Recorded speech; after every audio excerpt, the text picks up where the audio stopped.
There we go. Hello, everybody. Welcome to the Cynthia Linox Show. I am your host, Cynthia Linox. Just get this in gear. Okay, it's good to be with you today, and welcome those of you that are tuning in. Today is Wednesday, and I'm taping this show today because I've got some commitments tomorrow. Kind of works better for me to tape it this way. I have the flexibility to do whatever I want. Sometimes I have coaching assignments, and I like to make sure that I'm available for those. And this show airs every Thursday at 2 p.m. Central Standard Time. And sometimes that represents morning schedule for somebody at the other side of the globe. So I like to make myself available. So I go ahead and tape it. Of course, if I have a guest on the show, more than likely, then it would be a live show. And I also make provisions for that. I want to talk today about being stuck. A lot of people that I have been talking to lately, everybody is really complaining about being stuck. They don't have any room to expand their wings, and they want to really start living their best life, and they just don't know what it is, but they just feel stuck. They don't see an out, and they want to know what to do. It's frustrating, and for some people it represents a little bit of silent depression, or I guess they call it low grade depression. Some people are they get anxious. They get anxious because they feel like life is moving by, and they're just stuck. And it can really be nerve wracking because it's like something churning on the inside of you. You really want to do whatever it is that you want to do, and you feel like you're either stuck in a job, stuck in a city, stuck in a relationship, stuck in certain commitments, and you just cannot get out. I just got off a counseling, well, not counseling, a coaching session with someone, and this person was one that complained about that. But this person's complaint had to do with not only does not only do they feel stuck, but they're feeling, because of the changes they're going through, I guess you call it evolution or a self discovery journey. They feel a bit outcasted by their peers. And one of the reasons that's happening is because as he is changing, what he's trying to do, I guess reveal the gender, as he's changing, he's trying to share with them the different experiences he's having and how he's feeling and the joy he's having and so forth. And, not realizing that not everyone is ready for that. Not everyone really wants to hear that. Most people, or a lot of people, are stuck in their mindset. They have a fixed mindset, and they are not about to move unless they're ready to move. So this person is trying to figure out what do I do. And as a matter of fact, he said, I feel like my reputation, my prestige, I have really compromised it by sharing, and now I don't know how to gain it back and so forth, not realizing that no one can really give you your worth. That comes from knowing who you are. So I began to share with him. I said, you need to really go through a deep sense of self-discovery to discover who you are. This way, once you know who you are, and just by your mere existence, that you have worth, your integrity, your character, your values, and you decide that no one is going to tell you that you're worthy or that you matter. You have to know that. And your whole attitude, your whole behavior will send a message to everyone how you honor yourself and how you treat yourself. And they will respond the same way. So anyway, I shared with this person that it all starts with a mindset, and they weren't quite sure what a mindset is.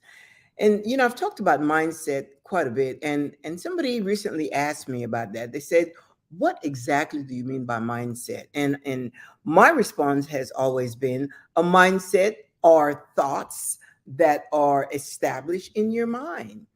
And while that is true, what I failed to point out that these thoughts are based on the values that you have. They're based on your belief system, whether it's a limiting belief system, whatever belief system you have, those thoughts are embedded in your mind. So your life, you function every day by default, automatically. Anything that you do by default is based on the program that's embedded in your hardware, which is your mind.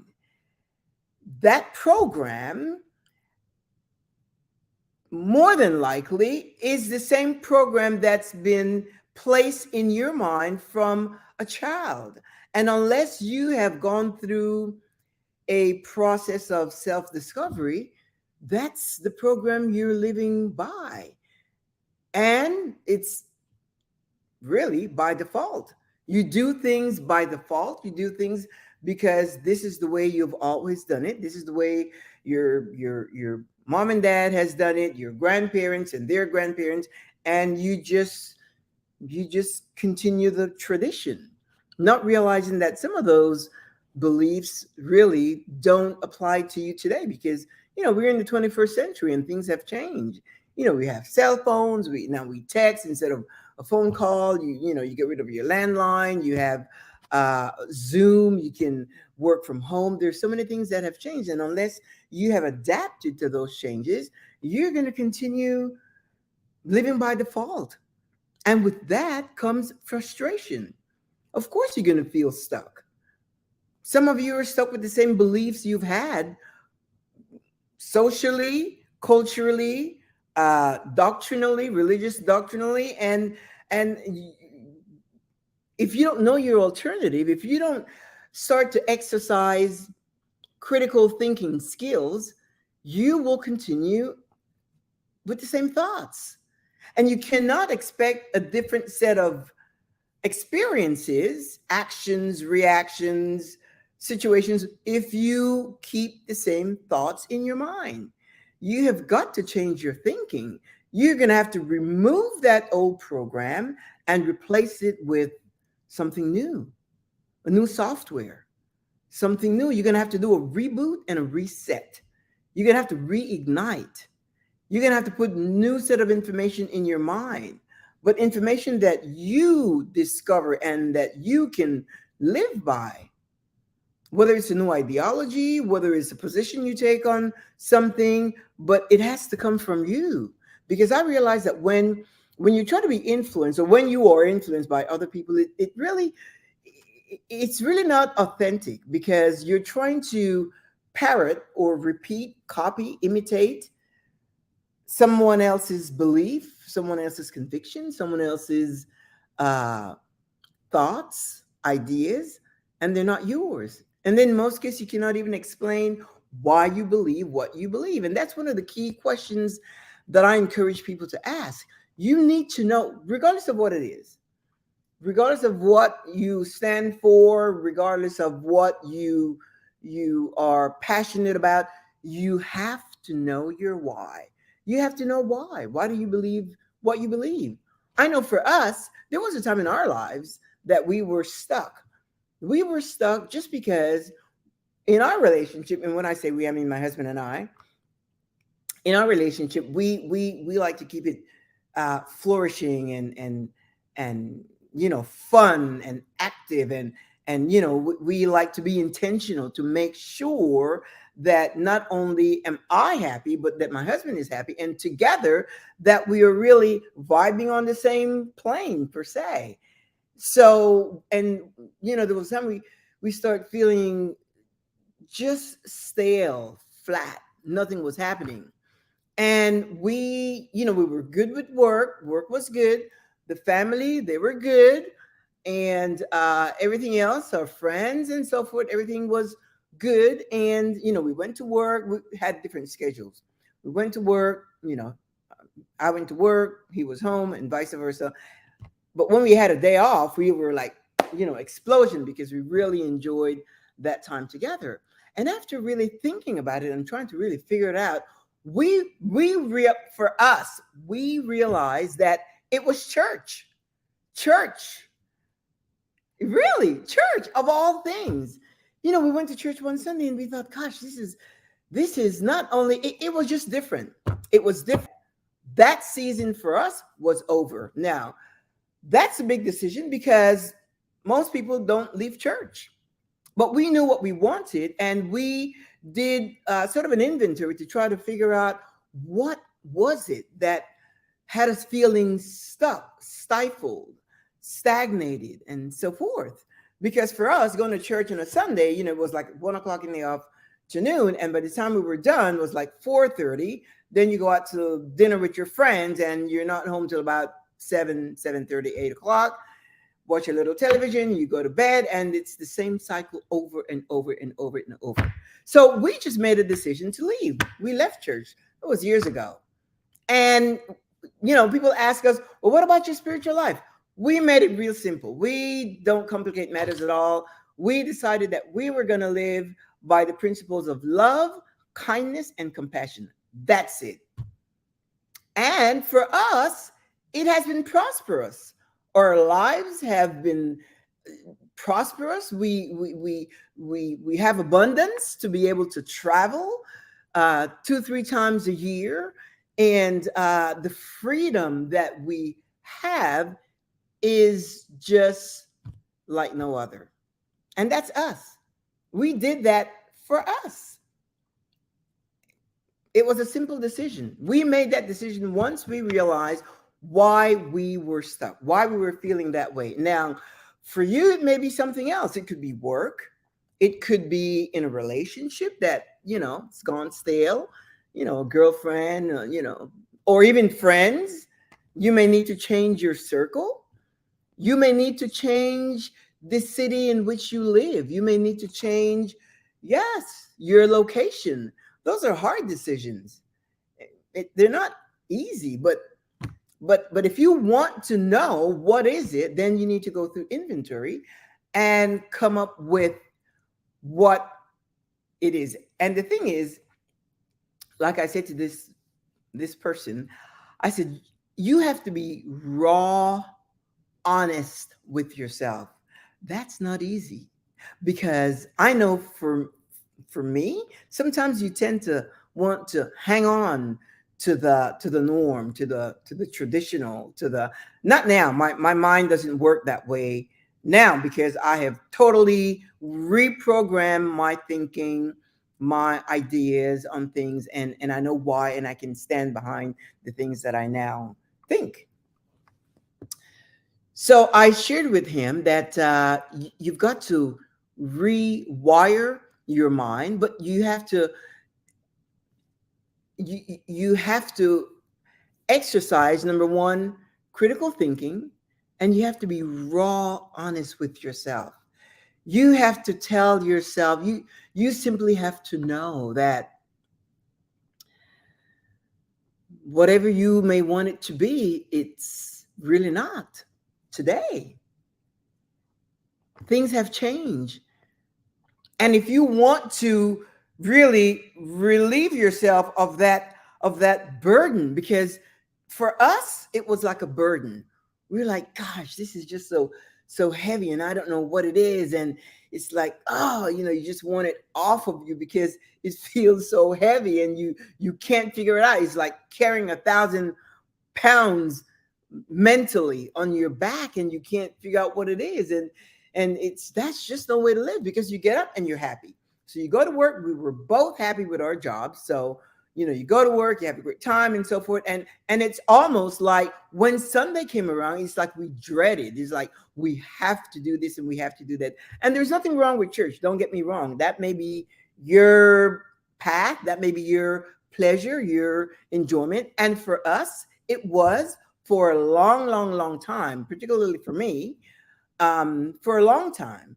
And that was good. But after a while, it the season was over, and we recognized that. I would have never, as a matter of fact, my husband, he's really keen on, this whole idea about us living our fullest and so forth. And he's the one that mentioned it. He said, yeah, we thought, well, then we start thinking different things. What if we did this and what if we did that? But now we are free to get up on a Sunday morning at noon. Of course, he's an early riser, so that doesn't happen with him. But we are free to sleep in a little bit and get up. We can go out to breakfast. We can go to a concert in the evening. We can go to downtown. We can go to the park. We can visit with friends. We can go to a dinner party. We can travel on the weekend. It's just great. We don't have that burden as we felt. And at the same time, what has happened is you gain not only a sense of freedom, but peace and joy and contentment and happiness and just pleasure living. It's incredible. I never would have even thought to go in that direction, but we did. And you have to have courage, just like I said to this person I was talking to. You have to have courage, whatever change it is that you need to make. And if it's job related, then of course you have to use wisdom. You're not going to just, again, you need to do what you need to do, because you're the courage that you have will dictate what you do, and also your responsibilities. If you have a family, then of course, you're not just living for yourself, but you may have two or three mouths to feed, and so forth. So you have to take all of that into consideration. And if you have a family, in most cases, it becomes a community project, your household community. It's something that you will need to discuss with your family. But let's say you are by yourself, then you are free to do whatever you want. You are free to make those decisions. I read a story of a guy really lately. He's an engineer, and he was fired from his job and devastated because he didn't see it coming. And he said he had to go back. He was single, and he went back to live with his parents. And his parents said, okay, because his dad is an engineer. So he became an engineer by default. It's not something he wanted to do. That was just expected of him because of the culture and so forth. But he hated it. So because of his performance, I guess, well, I don't really know why he was fired, but he was released from his job. So his parents said, what exactly do you want to do? And he said, I want to travel the world, and I really want to be a vlogger. Vin's like, what? But at this point, I think he was like 35 years old by now. And again, single and back at home. So his parents decided to support him, to give him the support he needed, mental, emotional, and so forth. And so he started to travel the world as a not a nomad, but he just as a con mochila, with his backpacking his travels, and started to vlog. And now he is making a whole lot more than he did at his engineering job. He said he has never been so happy because he's doing exactly what he wants to do. He feels free. He's met so many people. He's visited so many countries and cultures, and the food, the travel, the society, the habits, the customs. He just has so much to share. But the bottom line is, the guy is happy. He is just so happy because of that decision he made. And that's what I say to everyone. You have to know what you want. You cannot, if you and okay, so some people live a life, they're stuck and in their mind and so forth. But sometimes it's not just because of situations like where you are or your job or so forth. Sometimes it's mental. You're stuck with ideas that's no longer working for you. You're stuck with thoughts and concepts, perceptions, the way you view life, and you just can't get out of it. I share with people, and some people, they find a little surprising. They ask me, what's the purpose of life? And I say, pleasure. I stand by that because for me, pleasure is the launching pad. That is my bottom line. And it's interesting because because I think that way, it seems like I tend to attract pleasurable situations, experiences, opportunities. But I say pleasure. Whatever it is you choose to do, if you want to help humanity, do it with pleasure. If you want to be an ambassador of a certain cause, make sure there is pleasure in it. Make sure you make the right choice so that whatever you do it with pleasure. Some people want to be a mother, a parent. I knew a guy, his whole desire was to be a father, and he's one of like a great father today. So get pleasure or think in terms of those emotions. Whatever you do, be intentional and get pleasure out of what you want to do. Make whatever decision. If you want to be a doctor, let's say you are, graduating from high school and you decide you want to be a doctor, an engineer, you want to be a postal worker, you want to be a, sanitation engineer, whatever you want to do, make sure that it's something that you can get pleasure from. It's that simple. And once you decide, then you'll study, your grades will be good. Why? Because it's something you want to do, not because you feel forced to do it. And this way you go through life really unpacking who you are, the joys of life, of living unapologetically. You got the friends you want, you've got the job you want, you got the school you want, the college you want, your peers, the professors, and you study. It's something that I know for me, I do a lot of study in areas of self-development. I could read and read and read and read about self-development. Why? Because I like it. My major was in psychology, so anything that has to do with the mind. And ever since a while back, when I read The Science of the Mind by Ernest Holmes, oh my goodness. Of all the books that I have read, I believe that book really has set me on a course of understanding my mind and working it in a way where I can govern my thoughts. As a matter of fact, this person just asked me when I said, you need to know who you are. And they said, how do I do that? And I don't tell you what to do.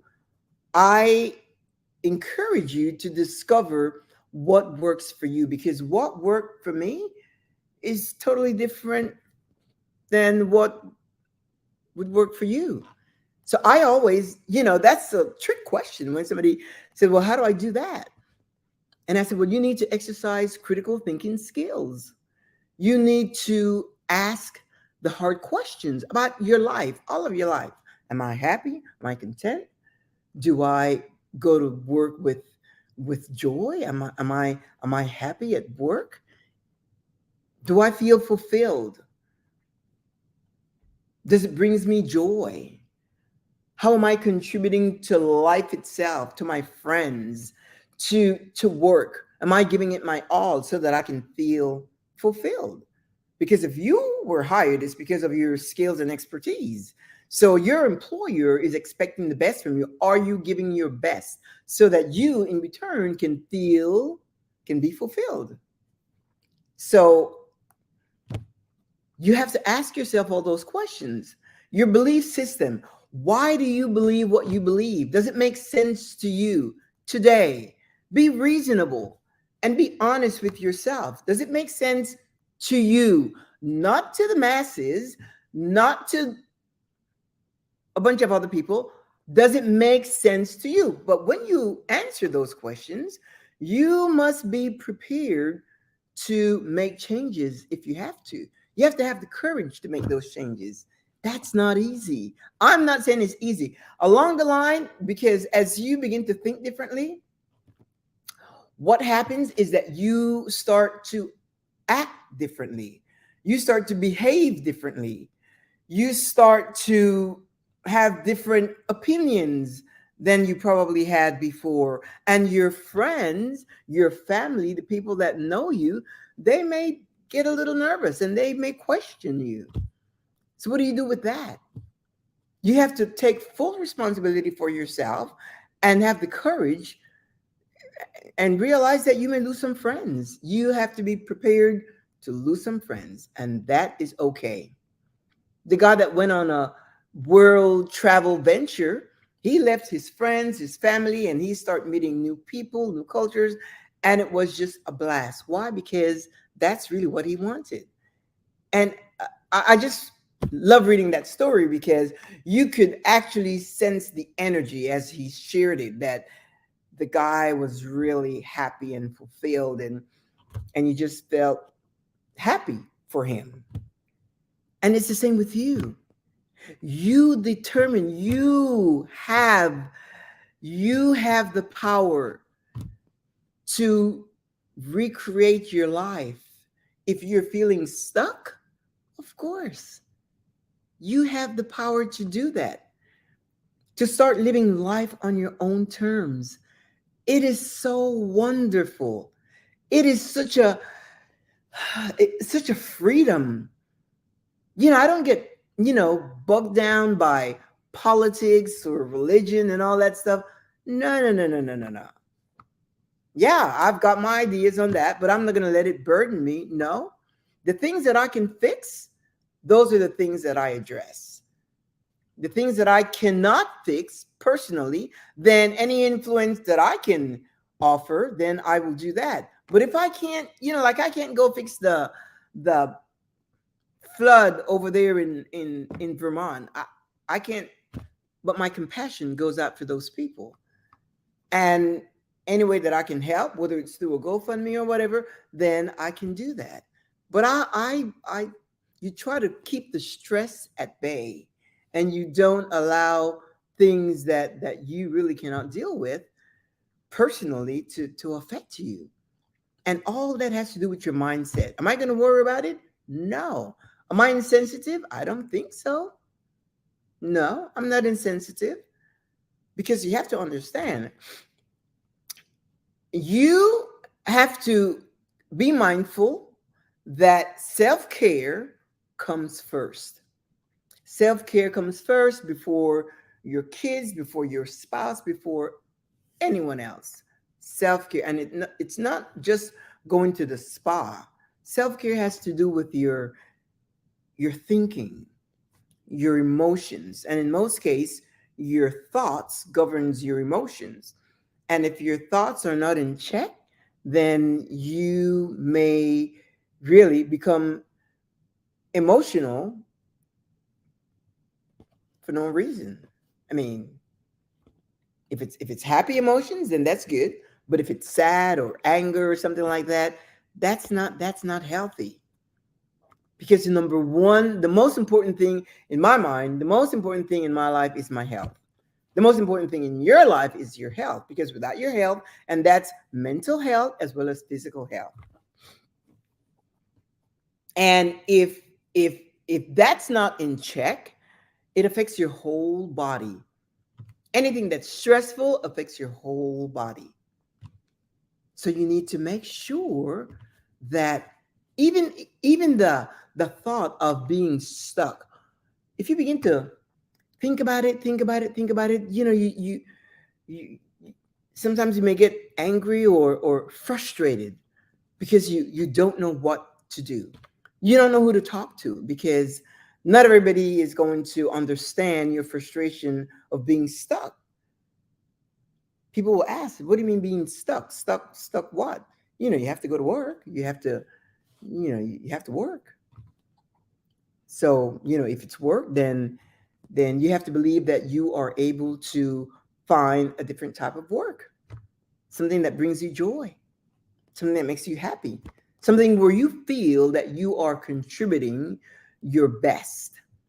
When you get up in the morning, that you are so happy to go to work. Yeah, happy to go to work. Imagine that.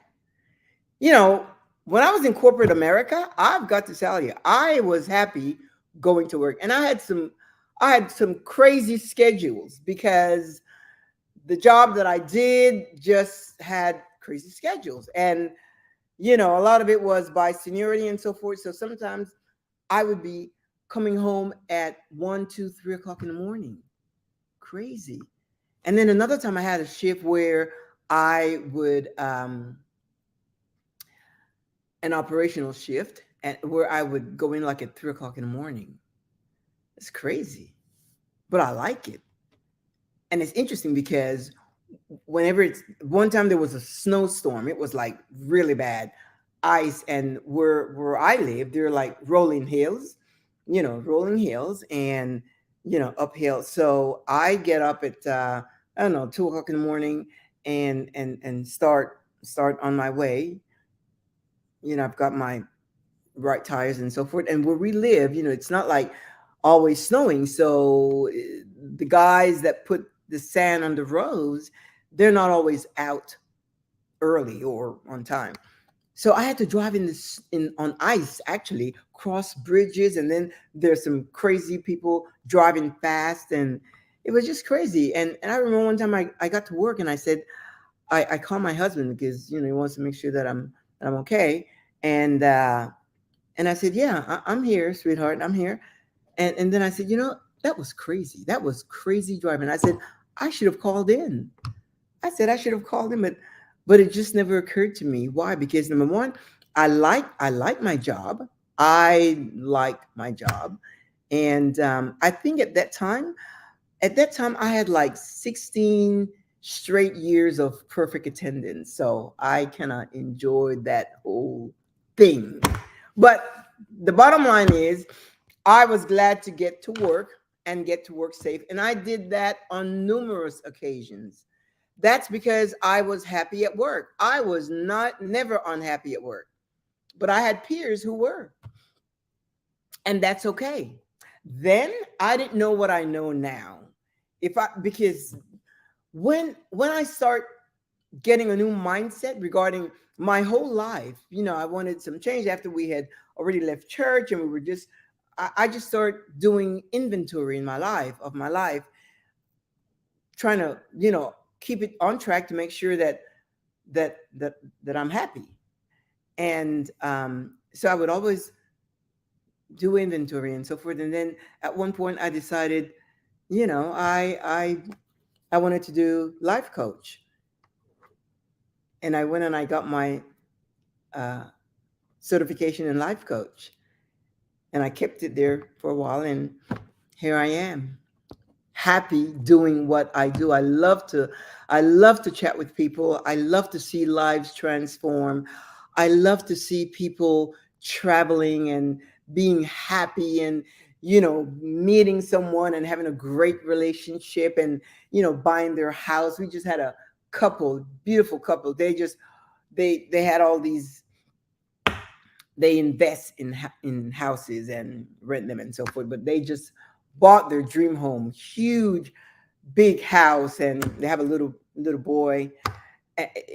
They invite us over and cook for us and so forth. But it's just so wonderful to see people having a great time and living their best lives. And the beautiful thing about it is that they both work from home and came a point where they both got a promotion and continue to work from home. And it's just so wonderful. So now how your life changes when you're promoted. So they both bought electric cars, called us, and we were able to celebrate with them because it's progress. It's progress. It's prosperity. It's abundance, and that is so good. We encourage that for everyone. It's just great. This show has to do with living on the bright side of life. I will never change that because that's really, I mean, think of the opposite. And people may say, well, there are things that happen in life. You don't even have to plan for that. Things happen. Things happen. So when things happen, your mind is already set to where, for resiliency, how resilient are you to handle challenges? If you know that your whole objective is to live on the bright side of life and to enjoy and get pleasure out of life. So your mind, at least mine, becomes so resilient so that you will now try to figure out the solution. And undeniably, there is always a solution. There's always a solution. And it always comes from within. I just find it so fascinating. Living on the bright side of life. You cannot take me down from that mountain because I will always live on the bright side of life. Yeah.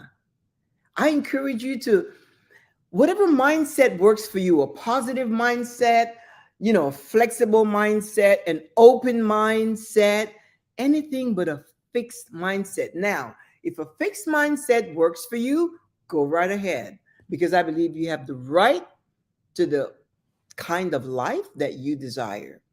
But for those of us that like to live on the bright side of life, I invite you to get rid of that old program, reboot, reset, get a new software, and begin to program it with the things you like. I said to this guy that I was talking with earlier, I said, you need to write down the type of life that you desire.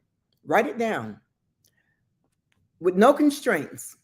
Everything that you want, even though it may seem impossible. This person lives on the other side of the globe, all the way across. And I said, write it down. The type of life that you desire. And then you need to decide in your mind if you deserve that type of life. And those of you that know me, my friends know that I think, I believe, and I know that I deserve to have a great life. That's embedded in me. And you know who's responsible for that? My dad. I already told you the story. He took me shopping. I'm from Panama, and one day he took me shopping, and I saw this dress, and he used to like to take me shopping because he knew that I was kind of stylish and I like new stuff and pretty stuff and so forth. So he took me to Almacén Capri. That was the name of the store, Capri. I remember that very well. And I'm looking and imagine, I don't even, come to think of it, he's like, Dad, like, what are you, taking me to the store? But he did.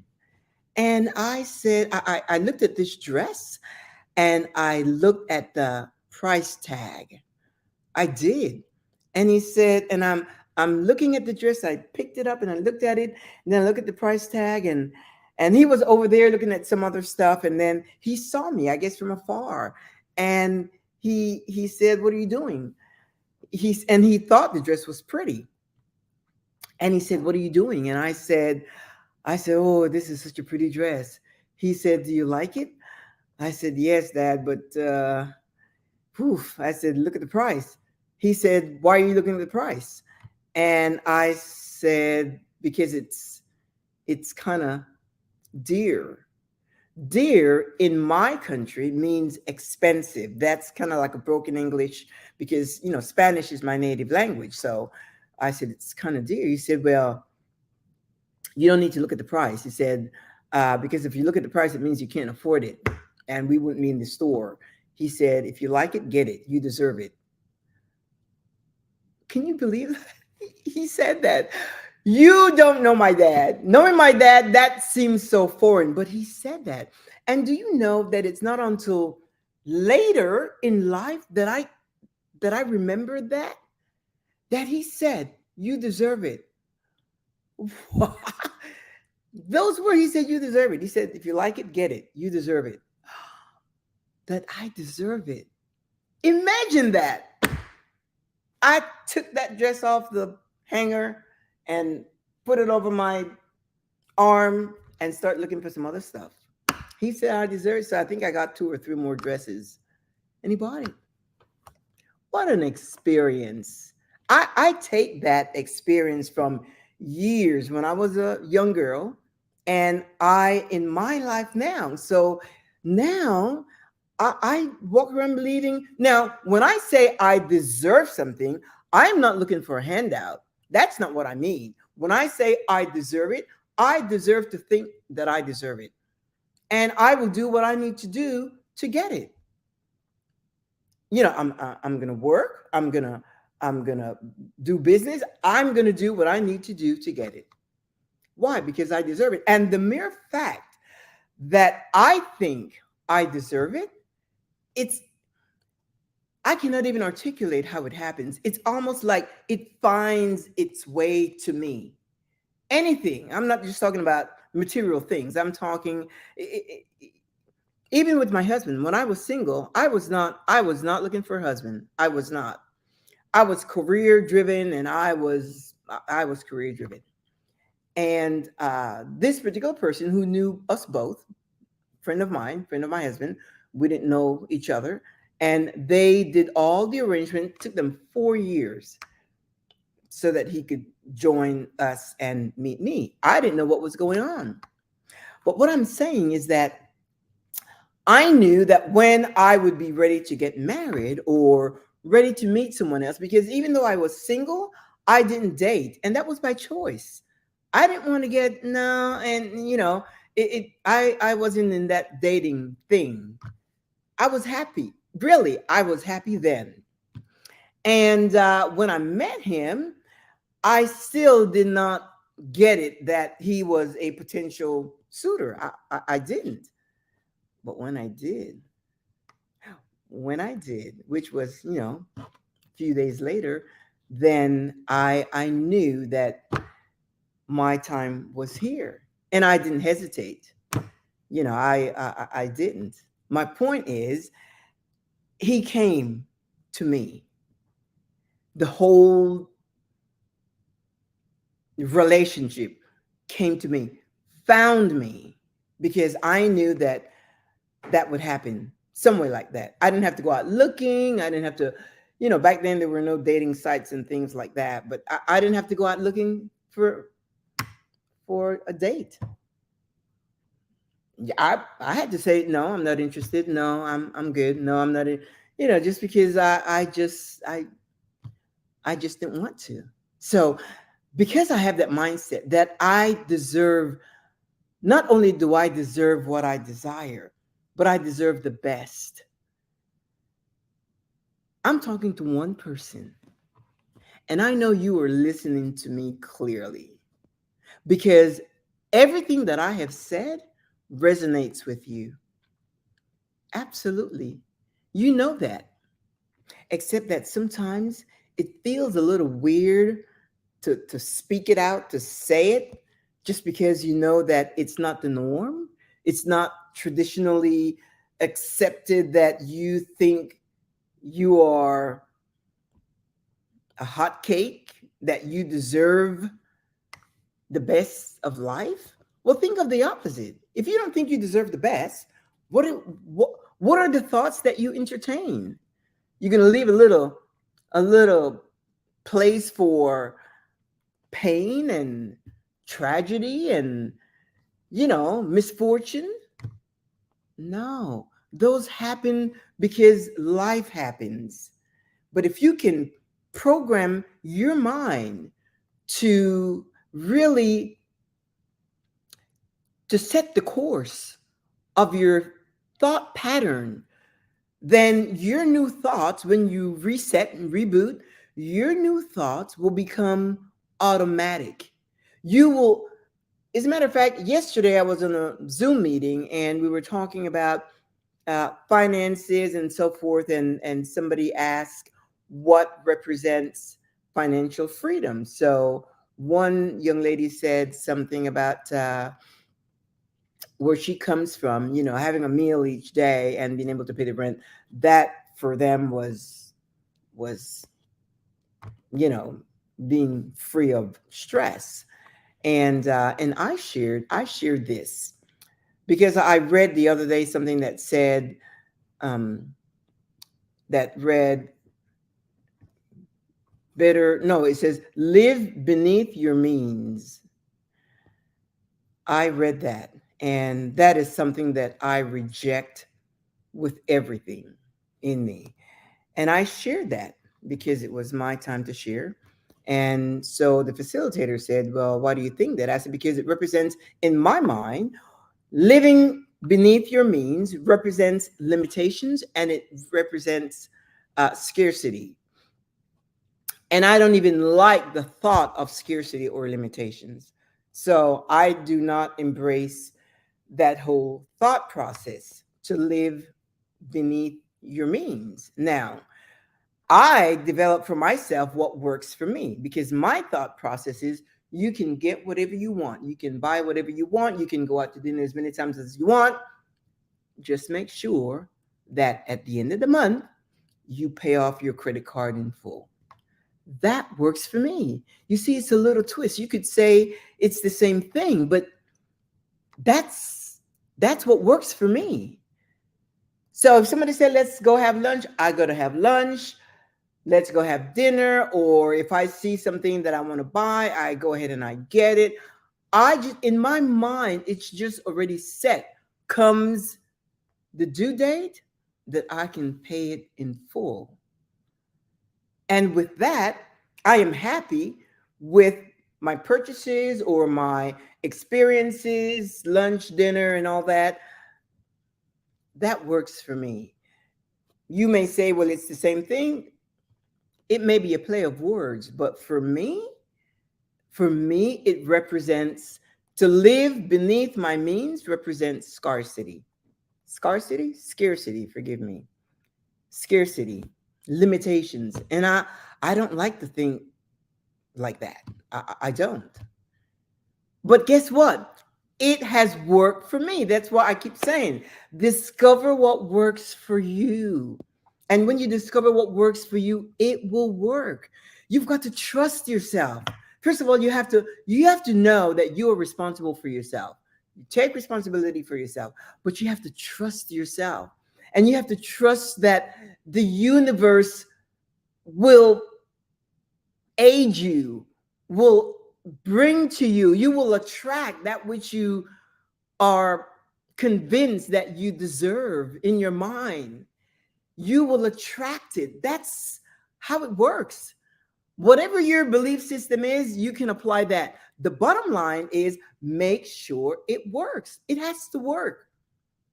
There has to be verifiable, demonstrable proof that what you believe for your life is working. It has to work. It has to work. And you have to know that it's working. That's why, again, I don't share with people. They say, how do you do? Well, I may share them a little tidbits and so forth, but you are a magnificent creative being just like me. You have it. Absolutely. You do. So it's not going to just work for me and not work for you. You apply the principles and you will see it works for you. So I want to encourage you. I share these nuggets with such passion because I like to see people happy. I like to see people happy, enjoying themselves, as long as the things that you do, the things that you desire, does not infringe upon the freedom of another person, then you can do whatever you want to do. Again, it's like I mentioned earlier, my life is guided by three things: love, kindness, and compassion. That's it. I don't complicate. I don't complicate my life with a whole bunch of little stuff. No, that season is over. Doesn't work for me. But if you call on me, yeah, I'll spend time on the phone with you. If I can help you in any way, yeah, we'll take a look at that.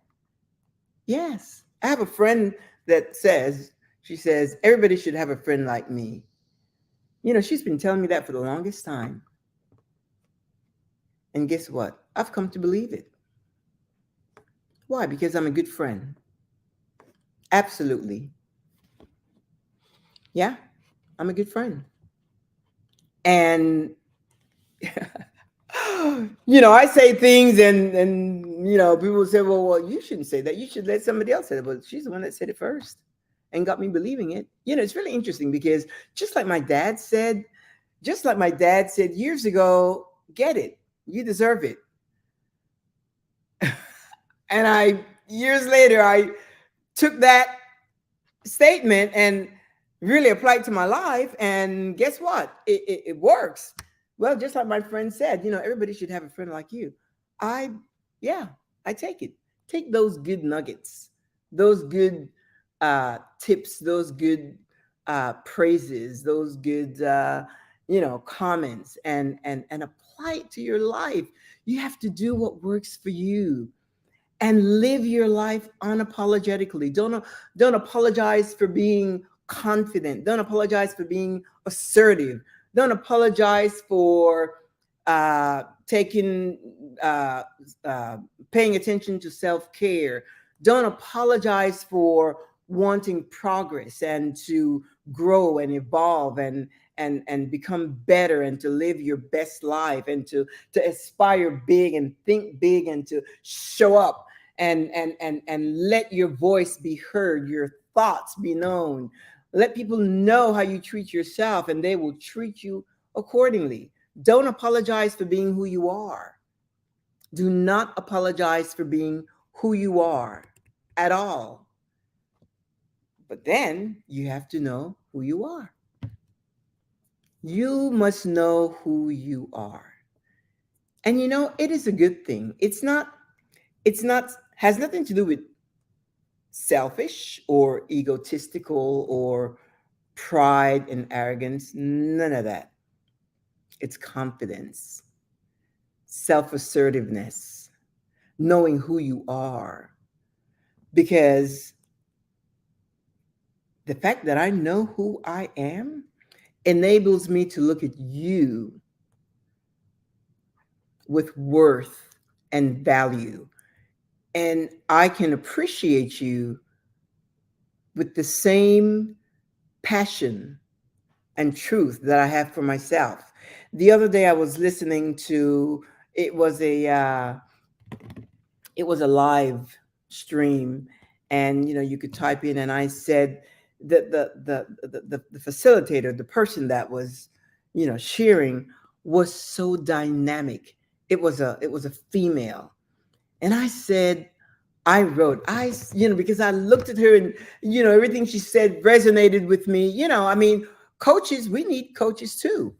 And she was just so dynamic and so sharing some great stuff. And I said, you are so freaking adorable. And, she was sharing and she paused and she looked at the comment. And she says, oh, Cynthia, thank you. She says, that's what we need to do. Celebrate each other, not be envious and jealous. And she says, no, thank you. And she said, made my day. She said that because she really was. She really was just so, the way she shared her style, it was just so dynamic that I just really, it just, everything she shared resonated with me. And I just kind of bumped into her.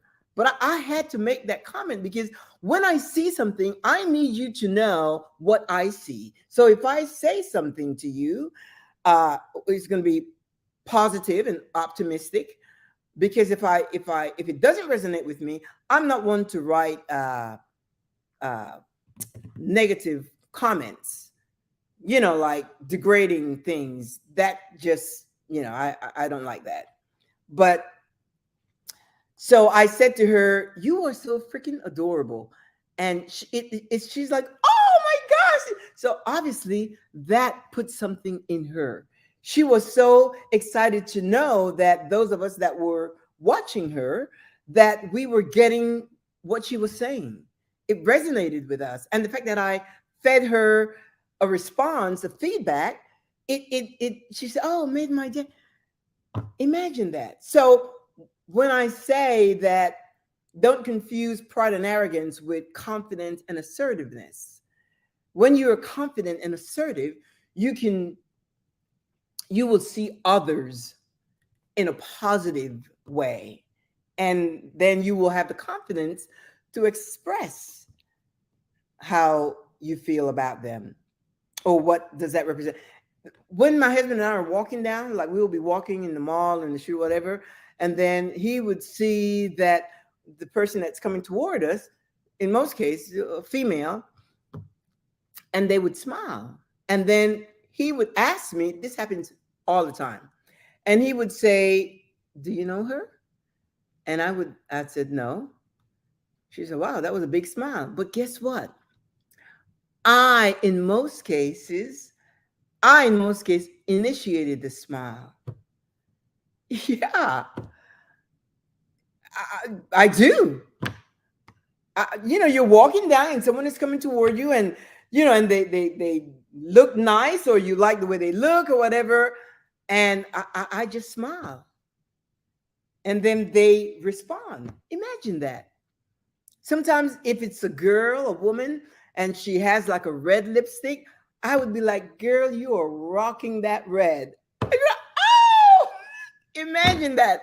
I love it. I just love to do that. That is so. Just imagine the joy, the pleasure that it brings to me to say that. Or like, "Girl, you are well put together." It's like, oh, it brings such a smile to people's. You don't know what people are going through, but I do that. That for me is natural. It happens automatically. I don't even have to think of it. As a matter of fact, I look for opportunities to be able to compliment someone, but be honest about it. To compliment someone, and let them know that they either put themselves together so well, or if you see a kid, "Oh, that baby is just too cute," something of the sort. You've gotta. That's when I talk about pleasure. That's what I mean. It's giving as well as you receiving, because when I tell somebody, "Girl, you are rocking that red," and it makes her day, guess what? It makes me feel so good that that person received that compliment and it made them feel good. Imagine that kind of life. So I'm going to encourage you. This, I know that I didn't even pause, but that's fine. This is a message for myself, because something, when I encourage you, it's a reminder for myself. And that's great. I like that. I like that. I like, I don't do affirmations because I just don't. My mind is so set on the good and the positive and the prosperous and the progressive and the good and fun and adventure and all that. My mind is already set.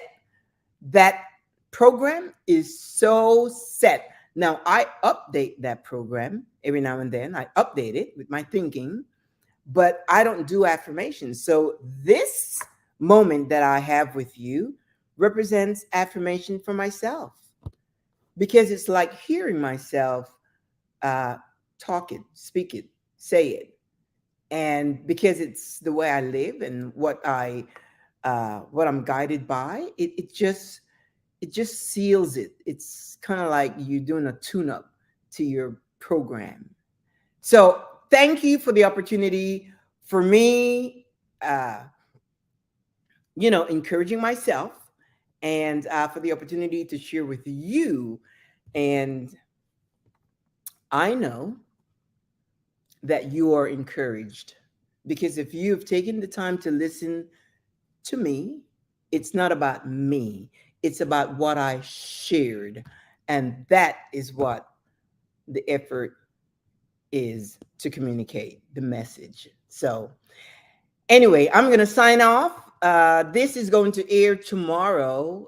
Tomorrow is the 13th, I believe. Thursday, the Cynthia Linox show is aired every Thursday at 2 p.m. Central Time. And sometimes we have a guest. And when we have a guest, that becomes a live show in most cases. But when we don't have a guest, then I get to come on this show and hablarles y hablar y hablar. Y la verdad es que a mí me encanta. I love it. So, anyway, I'm going to run and we will see each other next week and share some more stuff.